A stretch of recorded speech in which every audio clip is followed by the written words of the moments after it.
Ұлттық компаниялардың басшылары бір жылда 3 миллиард теңгеге жуық сыйақы алған. Бұл деректерді зерттеу қоғамдық қоры келтіріп отыр.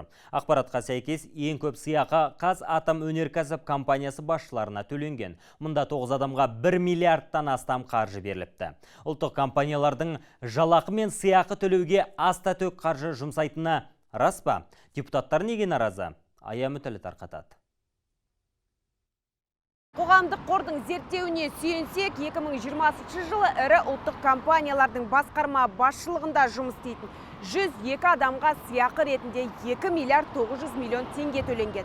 Ең көп сыйақыны Қазатомөнеркәсіп компаниясының басқарма және директорлар кеңесінде істейтін 9 адам алыпты. Оларға бір жылда 1 миллиард 58 миллион теңге берілген. Яғни әрбір өкіл жылына шамамен 117 миллион теңге, ал айына 10 миллионға жуық ақша алады. Басшылыққа былтырда дәл осындай көлемде сыйақы аударылған, ал Қазақгаз компаниясы 2 жыл бұрын 11 адамға 529 миллион теңге төлеген. Зерттеу институтының өкілдерінің дерегінше кәсіпорын былтыр жылдық есеп бермепті. Үштікке Қазақстан темір жолы компаниясы да кіреді. Мұнда 8 қызметкерге 2020 жылы 391 миллион теңге төленсе, былтыр 807 миллион теңге сыйақы берілген. Ал Қазақ туризм акционерлік қоғамы 4 адамға 42 миллион теңге сыйақы аударған екен. Жоғарыда аталған ірі кәсіпорындарға кезек-кезек хабарласып шықтық. Соның ішінде тек ең аз ақша алатын Қазақ туризм компаниясы ғана ақпаратты бірден растады. Онда да бұл сыйақы емес, басшылықтың бір жылдық жалақысы дейді.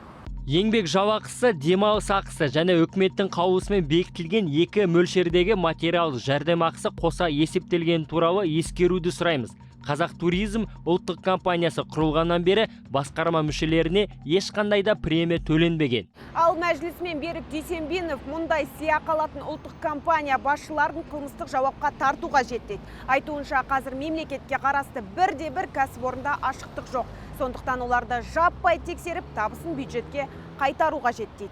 Үкіметтің ақшасымен ары-бері сапырғаны үшін сыйақы беру деген мүлде мирақ түсінбейтін нәрсе де бұл. Біз қаржыландырып, біз спонсорлық жасап отырмыз деп айтады. Ол өзінің қалтасынан емес, бұл халықтың ақшасы. Бұл қандай спонсорлық емес. Ол масқара ақша. Бұлардың барлығын не то что там қайтару керек. Бұлардың барлығын қылмыстық жауапқа тарту керек деген ой. Мына сияқты пир во время чумы дейді, соттау керек бұл кісілерді, болды. 2020 жылы ешкімге, оның ішінде әсіресе халыққа оңай тимегені белгілі.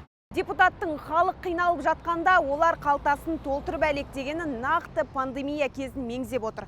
Себебі ұлттық компания басшылары дәл осы миллиардтаған сыйақыны ел жұрт дәрі-дәрмек таппай, ауруханада орын жетпей әбден қиналған кезде бөліп алған. Аямүтәлі, Санат Иманғали, Айбат жаңалықтар қызметі.